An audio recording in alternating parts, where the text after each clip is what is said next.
May suspect ka ba? May suspitsa ka ba in particular kung sino itong mga tao na tinatakutan mo? Ah, Para alam ng komite na ito. Kung may mangyari sa'yo, alam namin kung sinong pwede, posible magiging person of interest kung may mangyari sa'yo. ang pwede lang naman pong gumawa sa akin dito. Sila Sino? Engineer Bryce. Ha? Sila Engineer Bryce saka sila Engineer JP. Engineer Bryce. Mr. Chair, pwede matanong si Engineer Bryce kung meron ba siyang balak na masama para dito kay Santos? Wala po, hindi ko po iniisip yun. So, babalikan kita. Ms. Santos, may sinabi kang dito sa iyong affidavit, paragraph 18. Ayon kay Engineer Bryce, sa lahat ng pagkakataon, kinukuha nila ang buong bayad sa isang proyekto ay sila na ang bahala magbigay sa kapitan, sa mayor, kay D.E. Henry at iba pang may SOP. Totoo ba to? Yes, Your Honor. Ito sabi ni Bryce. Yes, Your Honor. Balikan kita, Bryce. Nagbibigay ka sa mayor, sa kapitan? Hindi po, Your Honor. Wala po. Wala po akong kausap na politiko.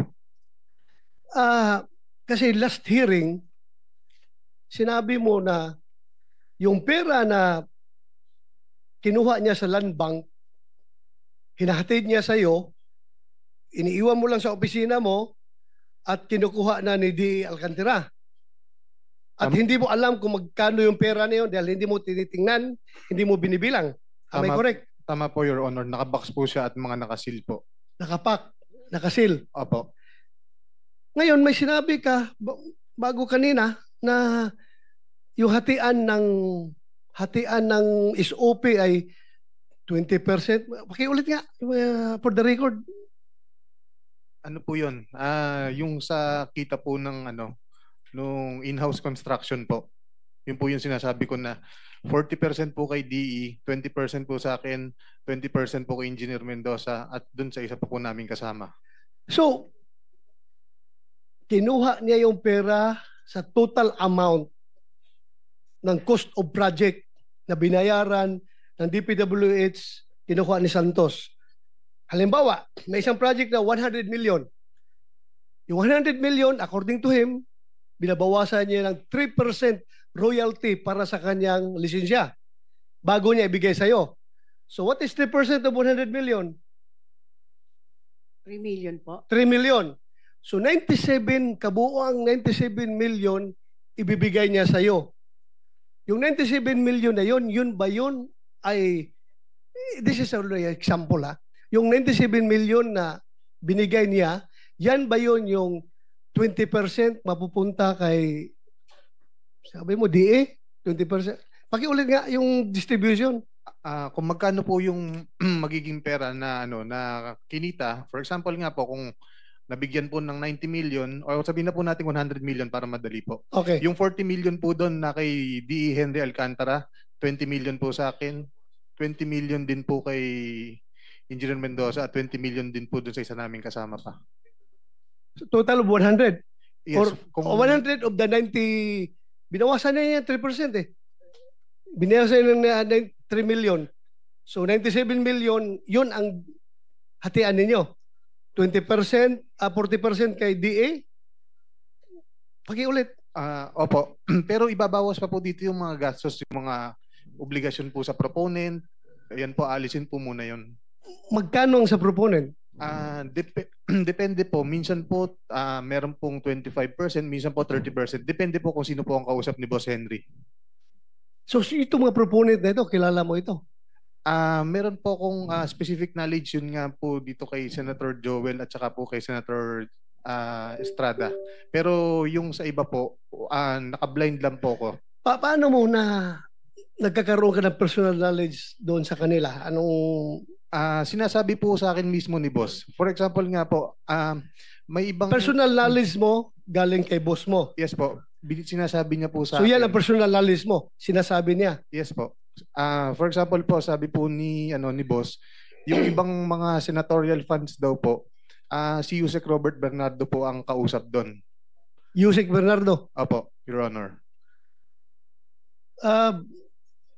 Engineer Alcantara, wala siyang alam sa mga pander, sa proponent. Ikaw daw ang may alam. I deny, Your Honor. Binanggit ko na po kanina na pag lumabas po sa GA, nag-implement lang po kami. Ito Your Honor. mahirap dito, Mr. Chair, dahil pareho na itong cited in contempt eh. Hindi ko na ito pwede papakontempt ulit dahil nakakontempt na itong dalawa na ito. So, yung meaning to say, yung sinasabi mo na hatian, after na yon sa pander, yung proponent, Apo. binawasan na ninyo. Apo. Ang problema, kayong dalawa nagtutulakan. Bakit ang alam mo lang yung dalawang senador na binanggit, tapos yung iba hindi mo maalala dahil napakaraming project hinawakan ninyo. Sobra-sobra, ang dami. Billion-billion yung dyan sa District Engineering Office ninyo. Tapos out of those billions na pera, dalawang lang ang maalala mo, yung dalawang senador lang. Ang alam ko po, mayroon pa pong iba kaso wala po akong sapat na ebidensya panghawak sa ngayon. Dahil po Paano mo nalaman na merong iba? True ano po, sa mga text message. Wala po kasi akong hawak na Text cellphone. message nino? Anong staff po ni Boss Henry, tsaka po si Boss Henry. O bakit hindi mo sabihin kung sino yung mga tao na yan? Yun nga po, Your Honor, wala po kasi akong hawak, hindi ko po hawak yung cellphone ko kasi naka-contempt po ako. Kaya hindi po ako makakilos para mahanap po yung mga sapat na ebidensya para patunayan po yung ibang tao. Ayoko naman po magparatang ng wala po akong hawak na ebidensya. Tapos, kay Senator Jinko at Senator Joel, may hawak ka na ebidensya. Actually, ito nga po, dahil na rin po sa butihing Senator Win Gatchalian, yung pinakita niya po pala kanina na unprogrammed ng General Appropriation Act ng 2023, doon po nakasama yung listahan na project po ni Senator Joel. Alam mo, sabi Wala. ng boss mo, wala kayong Senator- alam. Wala Senator- kayong alam Senator pagdating. De La Rosa, Yes, sir. whether program or unprogrammed, no, yung nag-enumerate ka may Opo. description ka. Yes po. Sige, point out mo ngayon kung saan sa GAA yun. No, not in your list. Sa GAA mismo. Para matulungan mo kami. Your Honor, hindi po siya sa GAA. Kung kanina, Walang Opo, ibang pagdadalan yung items kundi from GAA. Walang ibang pagkukunan dyan kung sa GAA. Whether programmed or unprogrammed, naka-indicate doon. Yan, binibigyan ka ng kopya ng GAA. Your Honor, yung kanina pong pinakita po ni Senator Win Gatchalian na listahan ng unprogrammed po noong 2023. Eksakto po, yun po We yung will examine that. yes po, Okay. eksakto po, yun po yung mga binanggit namin project ng listahan ng na 600 million po. Do you confirm this, Mr. Chair? Do you confirm this, Mr. Alcantara? Ikaw ang alam mo lang GAA. Tapos itong Deputy District Engineer mo, may alam na siya na program tsaka unprogram. Anong alam mo dito? Your Honor, sa tulad po sinabi ko, pag lumalabas po sa GAA, yun lang po ang pinabibid namin, Your Honor. I don't have any knowledge about the insertions and so on and so forth po. So hindi mo alam kung ito'y program or unprogram funds Yes, ang Your implement ninyo. Mr. Chair, With the Paano? permission of Senator De La Yes, sir. Rosa. with the permission of Senator Batom, mabilis lang po, no? Itong unprogrammed, lumobo ng katakot-takot. Alam natin yan. At noong 2021, nasa 176 billion. Noong 2022, naging 251. Pero kasama dyan yung COVID procurement ng vaccines. Kasama rin yan yung mga health workers incentives. Noong 2023, from 251, naging 807. Baka yung ating mga hinahanap na mga ghost project, ghost ab initio. Sa umpisa pa lamang, ghost na sila kasi nasa listahan ng unprogrammed na ang tanging nakasabi lamang, government infrastructure projects. Noong 2023, naging 807.16 billion. Walang listahan. Walang nakakaalam. Ang magic nasa DBM po. 2024, naging 731.45. Mr. Chair, can I ask Senator Aimee from the start, yung sabi mo from COVID time, magkano? Yes.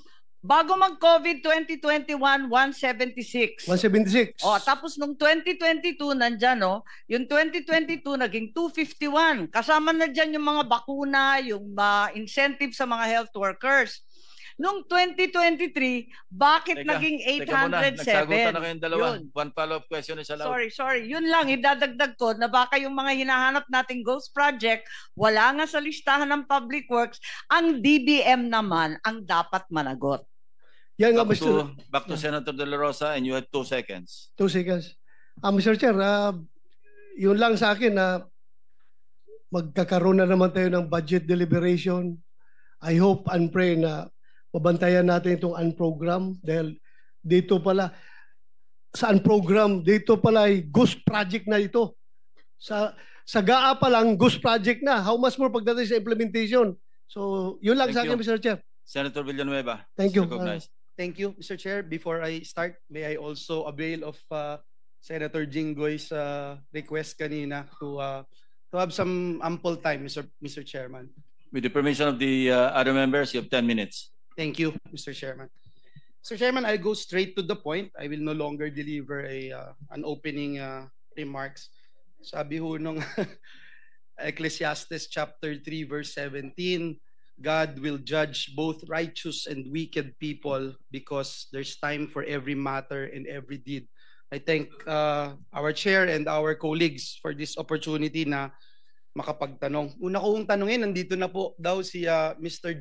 JP Mendoza. Am I correct, Mr. Chairman? Yes, he is here. Yeah. Seated beside Bryce Hernandez. Hi, Engineer Mendoza. Nagbigay po kayo ng testimonya noong sa House of Representatives September 9 at under oath po kayo noon, no, sir? Pwedeng paki. Yes po, sir. You're under oath. So, alam niyo po yung mga pinagsasabi niyo doon and sabi niyo nga po, you're under oath, and let me remind lang yung RA 11594, we passed it last 18 Congress para lang alam mo na ini-impose natin yung higher penalties dito for perjury, no, which is up to 12 years of imprisonment per count. Actually kanina si Bryce, nawala na si Bryce. Kanina pinapakinggan ko si Bryce, parang naka-4 na counts na ng perjury, so that's 48 years na. Anyway, gusto kong ipakita sa iyo to, JP, no, yung binanggit mo doon sa camera. Can you stop my Ayan. Pwedeng pakibasa mo, JP, yung binanggit mo dito sa camera. Verbatim yan, Mr. Chair.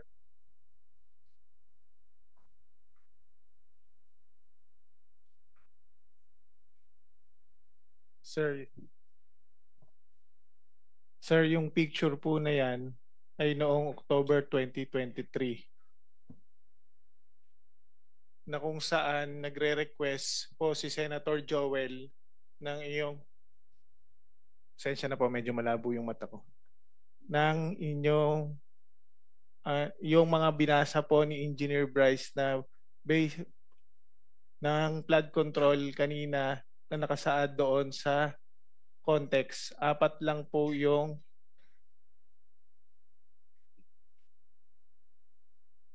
pwedeng picturean ko pa para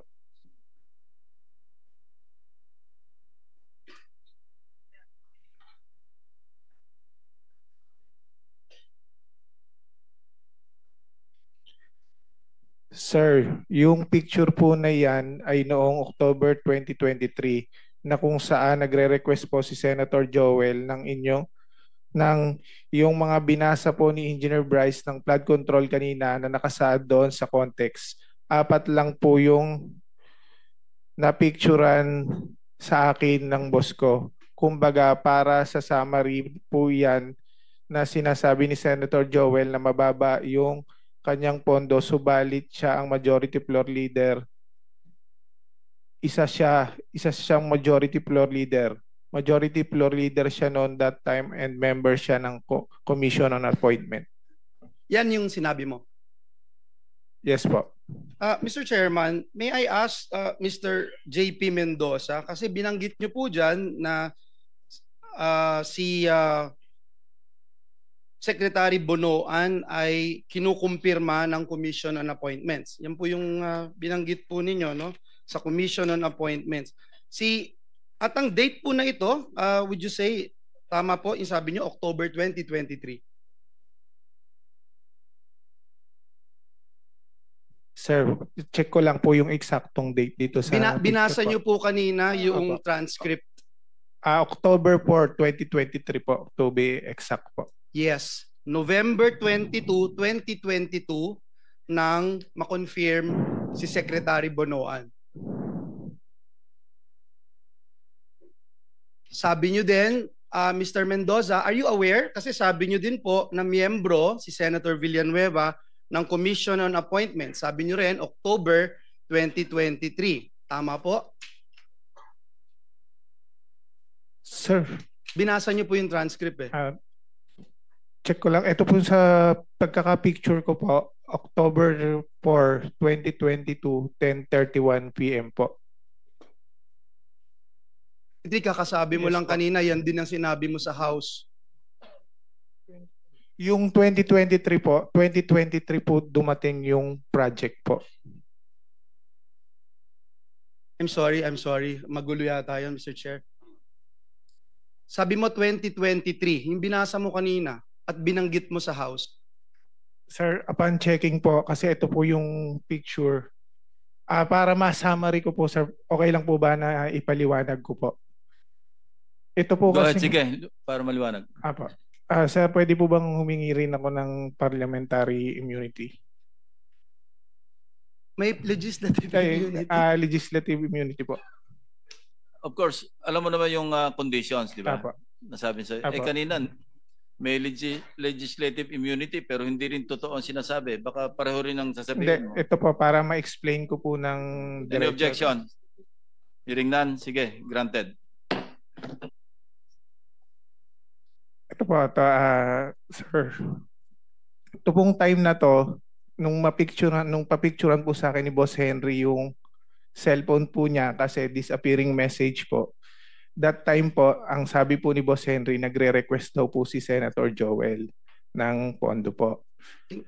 Nang almost parang ang pagkakabanggit ni Boss Henry is 1.5 billion.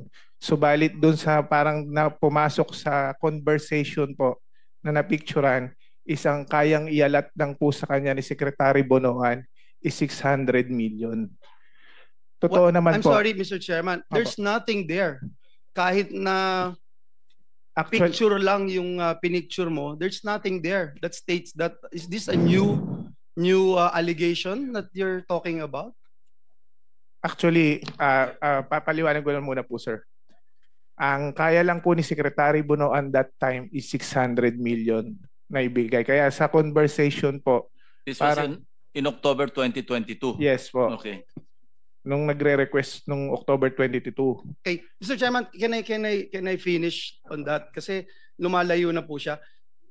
Allow the resource person to finish the narration before Okay. we interject. Okay.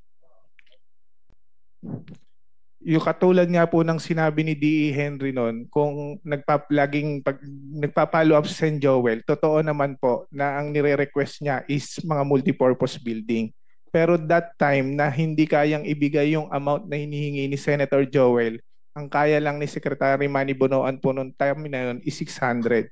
So, hindi maaabot yung target na almost 1 billion na mahigit. Naisipan po ni D.E. Henry na i-convert sa flood control yung 600 million na which is kinuhanan po ng 25% yung mga kontraktor para ang maging total is 150 million.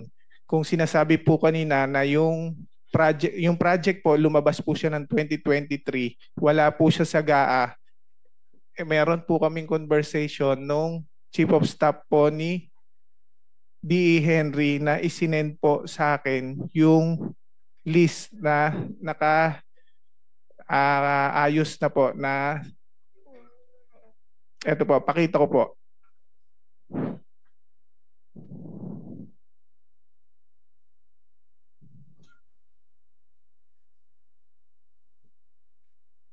Check natin.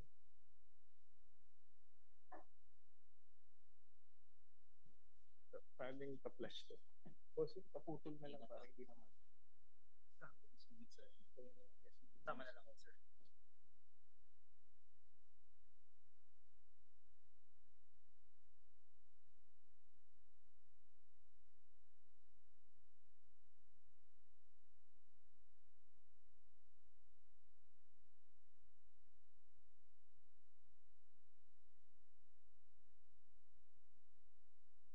Mr. Chairman.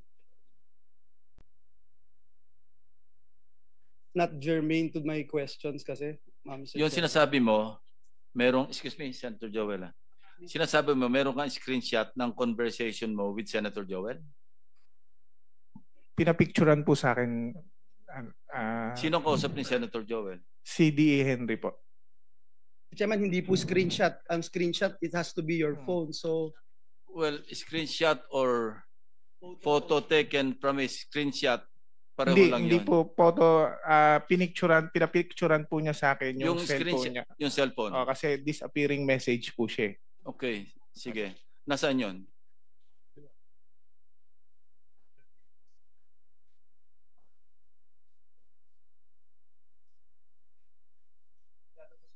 Ang binigay mo raw, list of projects, hindi Kumbaga, nung yung 600 million na kinonvert na lang po sa flood control, ito po, ito po yung nasan po. Now, how can you prove na si Senator Joel at saka si Engineer Alcantara yung nag-uusap doon yung nando sa thread? Nung nasa Congress po, tinanong din po siya sa House kung kinukumpirma po niya na nag-uusap sila. Kinonfirm naman po ni DE. Are you confirming? I confirm, nung last time po sa Congress, ang kinonfirm ko lang po na si Senator Joel po ay nag-follow up sa akin na pwedeng malagyan ng building, mga school building po ay multipurpose building, baka pwedeng mabigyan po ni Secretary. Meron daw po request pero pinapapollow up niya lang po sa akin. Pero there is no such thing as flood control, Your Honor. Yun po ang bilanggit ko sa Congress po. Ayan, Senator Joel, please continue. Thank you. Be thou as it may, Mr. Chairman, JP 2022-2023, hindi po ako miyembro ng Commission on Appointments. Hindi po ako miyembro. Pwede kong tanungin si Mr. Alcantara.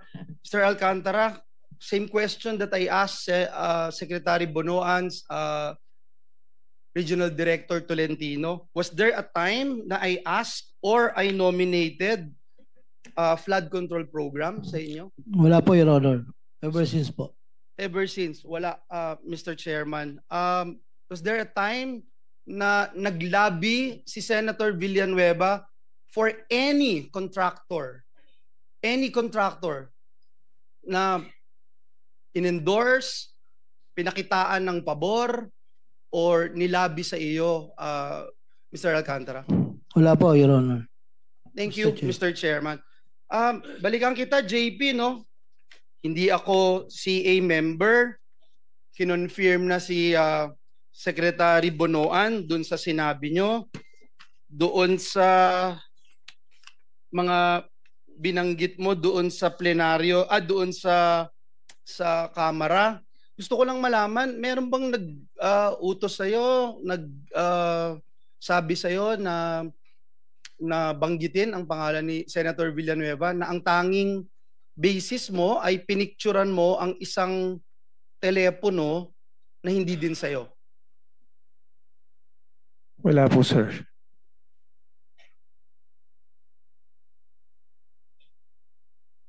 Puntahan ko si Bryce, Mr. Chairman, Engineer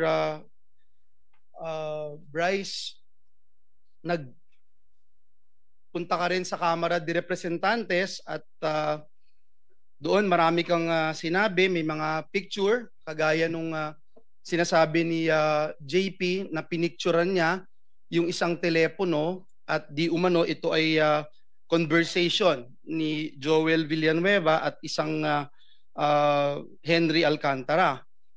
At nakakalungkot man na kahit ito'y isang picture lang from a different phone, parang tinanggap na gospel truth doon sa Kamara, no? May ipapakita rin akong picture sa iyo, Bryce. Pakitignan itong picture na to. Pakilakihan.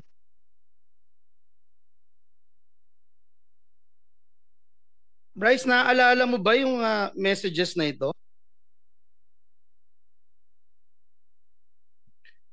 Your Honor, ngayon ko lang po nakita yan. Wala po ako nababasang ganyang messages po. Numero mo ba yan na nakikita sa telepono? Numero mo ba yan? Numero ba ng congressman yan?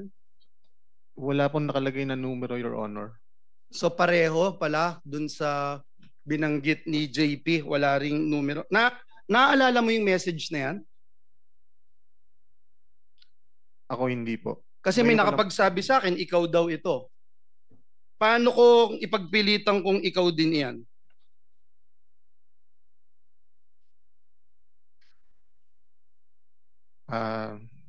Nasa sa inyo na po yan, Your Honor. Pero hindi ikaw yan. Hindi po. Babasahin ko lang, Mr. Chairman, nakalagay dito, Congressman, Bryce, idiin mo si Sen Joel dito. Bryce sumagot, basta kayo na bahala sa akin, batchmate. Huwag niyo lang akong ibalik sa Senado, sa Senate. Mr. Chairman, if we rely on pictures, anyone can claim anything. And let me show how easy it is to fake this one, Mr. Chairman.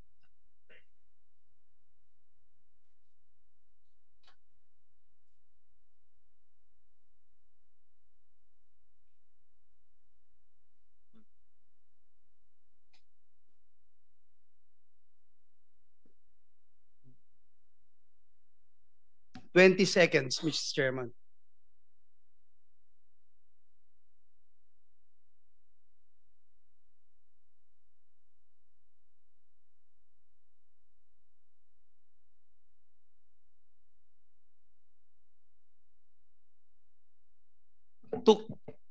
Took me 20 seconds, Mr. Chairman, to do that. Mr. Chairman, maaaring sabihin yung cellphone na nagpicture at ang metadata ng picture na ito ay para sabihin kinuhanan talaga noong October 2023. Kanina si Mr. JP nagsasabi baka 2022. Pakita din po natin kung papaanong mag-alter sa metadata of an image.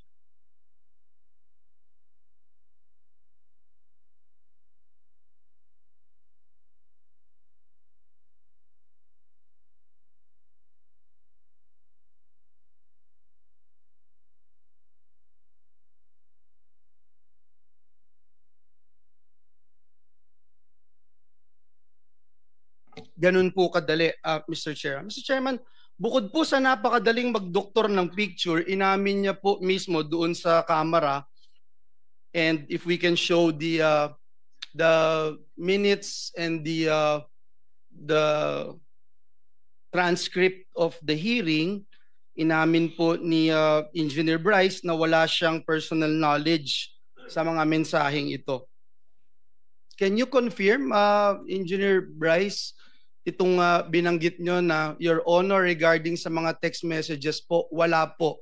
Kasi you're being asked to prove your allegations na may pruweba or usapan tayo, o at least make sure for fairness sake, sabi niya Rep. Adyong. Would you confirm na ito po yung naging sagot nyo, sir?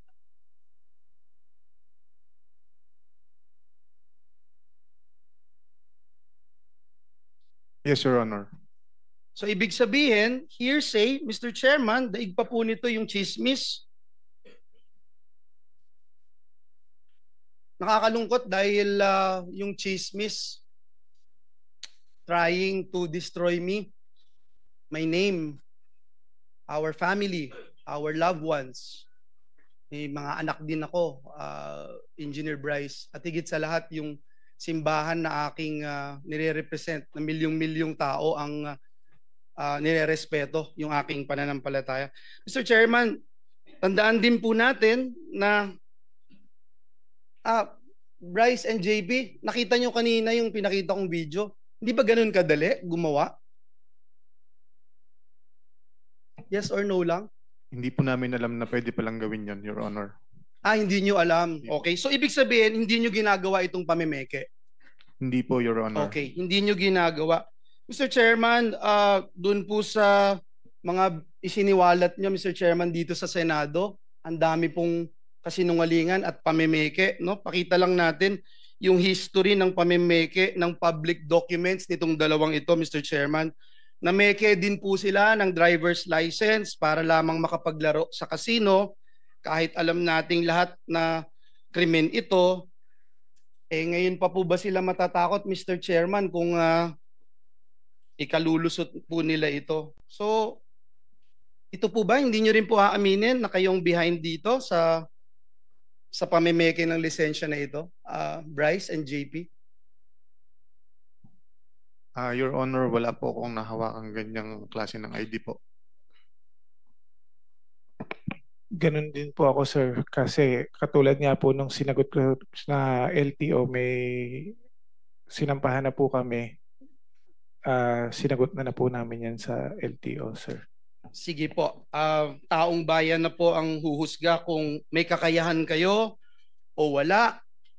Miyembro kayo nitong BGC Boys na pinangalanan ni Senator Lacson na nagpatalo ng 950 million yung lisensya. Ito, may lisensya po. Yung LTO po, it's already in the LTO. Kayong dalawa, sinasabi nyo, hindi nyo alam na nagkalisensya kayo? Ako po hindi po, Your Honor. Picture mo yun Oo nga po, nagul din po ako at meron ganyan lumalabas So sinong ID. nagpagawa ng lisensya mo, driver's license? Dahil fake, ayaw mong aminin. Hindi po. Yan ba yung legislative immunity na hiningi ninyo? Your Honor, hindi po talaga ako nagpagawa ng ganyang ID. O Hindi sino po nagpagawa? Paano nagkaroon ng lisensya sa pangalan mo na fake? Dahil ang LTO sumulat na sa amin. Opo. Sinasabi nila, fake yung lisensya ninyo. So sinong kumuha para sa'yo nang hindi mo alam? Hindi ko po talaga alam, Your Honor. Basta ang alam ko lang po, Bryce. meron po akong sariling valid na lisensya po. Bahala ka sa buhay mo. Ha? But if with the indulgence of Senator Villanueva, Yes, Senator Bam. anong ginagamit mo sa casino? Anong ID ginagamit mo sa casino? Wala po akong gamit na ID sa casino. Ano po, membership number po. Yung sinasabi po kasi na pag meron na ng membership number na sasabihin mo po doon, makakapaglaro na po. Yung membership number na sa pangalan mo? Nakapangalan po sa ano, Sa? yun po, yung Marvin De Guzman. O yun na nga. So may Marvin De Guzman ka nga na alias. Yun po yung nandun sa may membership number na ginagamit ko. Well, pero ID, membership ID, at saka license, wala po akong ganun na Marvin De Guzman. So ang Marvin De Guzman na alias, ginagamit mo pang casino. Kasi yan ang ginagamit mo para sa membership ID mo. Tama?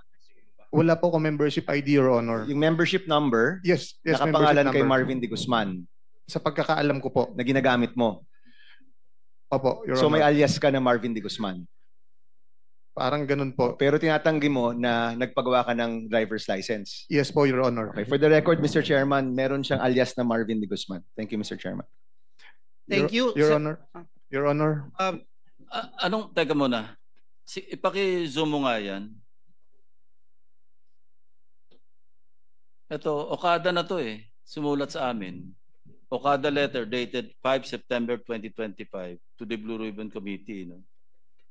Bryce Erickson D. Hernandez registered for OM membership on October 17 under the name of Marvin Santos de Guzman and presented a driver's license under the said name of Marvin Santos de Guzman. Sinungaling din ng Okada? Hindi ko po talaga nahawakan yung ID na yan, Your Honor, para i-present po sa kanila. Ikaw nga nag-present, Okada na nagsasabi. Sinong maniniwala sa'yo, Engineer Hernandez?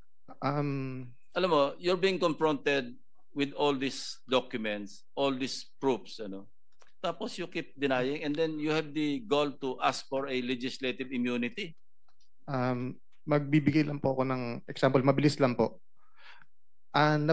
Naalala ko po, nabanggit niyo po na naglaro ako nung September 1 sa casino. Hindi ako nagbanggit. Naglaro ka sa casino Naglaro po. October 17 to 18. Sabay-sabay kayo. Di ba sabay-sabay? Nagkamali ng petsa. Actually, yung dating chairman. 17 to 18 ka nasa Okada. Huwag mo i-invoke yan kasi I'm telling you, mali yung premise ng dating chairman. Mhm. But I'm telling you, I'm correcting it, nandoon ka noong October 17 to 18. Tama o mali? Anong year po, Your Honor?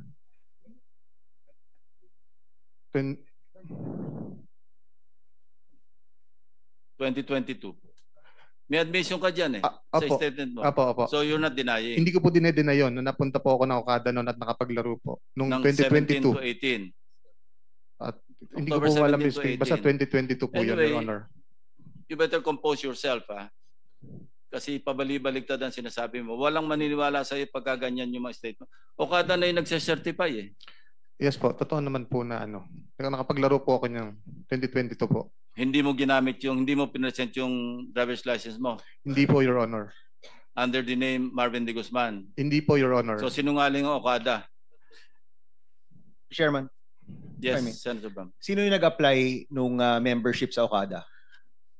Ang alam ko po, kung hindi po ako nagkakamali, isang taga-Soler po.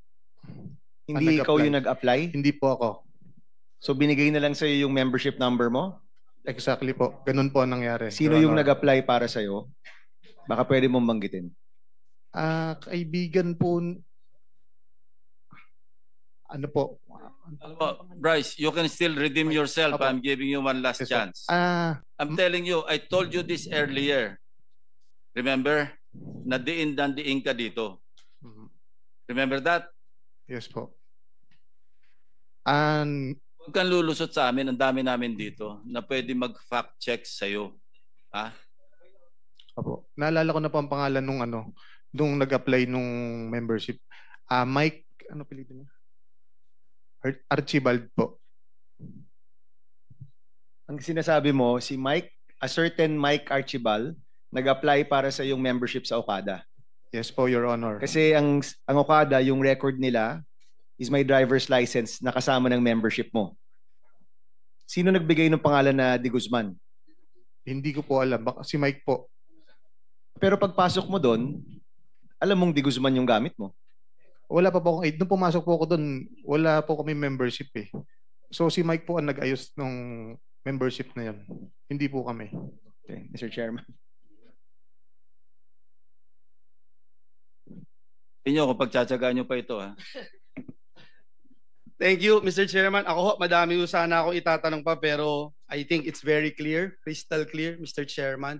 Siguro yung huli ko na lang po na sasabihin, Mr. Chairman, ay itong ini-strengthen niya na paulit-ulit po doon sa Kamara, Mr. Chairman, na nasa GAA po itong alleged flood control project. Tinanong po natin kanina yung district engineer kung merong flood control project si Senator Villanueva, wala. Ngayon, iniiba-iba ho niya in 3-4 times, Mr. Chairman. I can show you all the minutes of the hearing. Siguro kahit isa lang mag-show tayo itong tinanong ni Chairman Redon sa kanya kung banggitin niya itong sinasabi niyang proyekto. At ang sabi niya, Mr. Chairman, na ito ay nasa listahan ng General Appropriations Act ng 2023. Kaya, Mr. Chairman, I will still submit, Mr. Chairman, this 2023 GAA.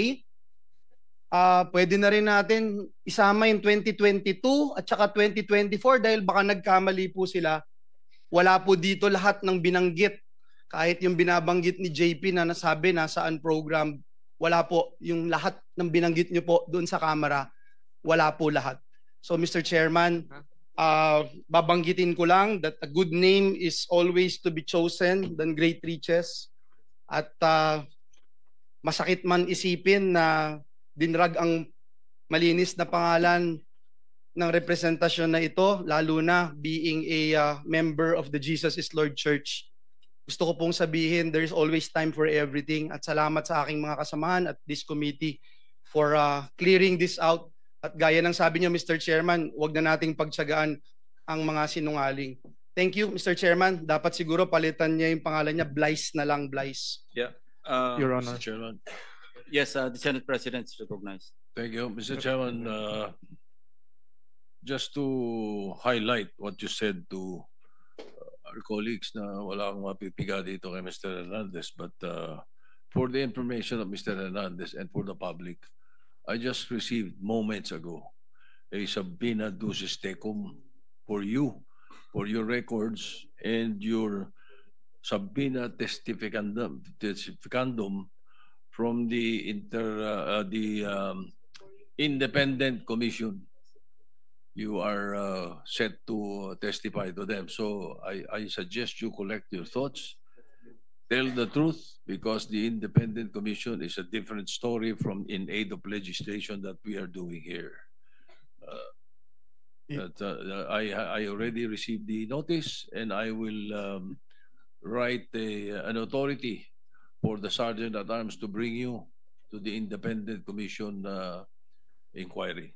Opo. Maraming salamat. Right. Now, Mr. Chairman, another thing, if there are no questions for the Secretary of Justice, we may excuse him because we made it a point that the Secretary of Justice, through the help of our colleagues here, especially Senator Marcoleta, to find out from one of our resource persons, in this particular case, Mr. Diskaya, find out what information he can give more to the committee and to the Department of Justice. And so after that meeting of Secretary Remulla, we may excuse him if there are no questions.